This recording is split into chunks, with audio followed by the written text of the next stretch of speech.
Hello दोस्तों, स्वागत है आप सबका हमारे चैनल में एक बार फिर से। और आज मैं आपको इस वीडियो में बताने वाला हूं कि आप यूट्यूब को ओपन करने के बाद वो आपका ऑप्शन आ रहा है टाइम फॉर बेड, ये किस लिए आ रहा है, क्यों आ रहा है, सब कुछ मैं आपको प्रोसेसर इस वीडियो में बताऊंगा। तो वीडियो को कंप्लीट तक देखना। वीडियो अच्छा लगे तो वीडियो को लाइक कर देना, चैनल को सब्सक्राइब कर देना। चलिए वीडियो शुरू करते हैं। मैं सबसे पहले अपना यूट्यूब ओपन करते ही वो नाम आ जाएगा, देख लीजिएगा।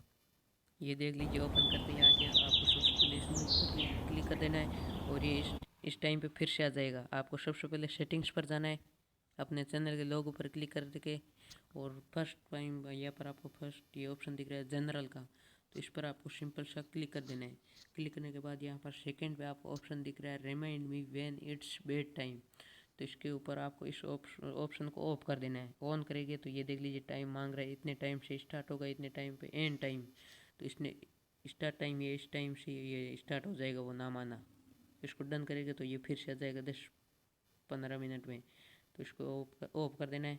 आपको इसको ऑफ करेंगे तो ये फिर से नया ये ऑफ हो चुका है, देख लीजिए। तो उम्मीद करता हूँ आज का ये वीडियो आपको पसंद आया होगा। अगर पसंद आए तो वीडियो को लाइक करें एंड चैनल को सब्सक्राइब करें।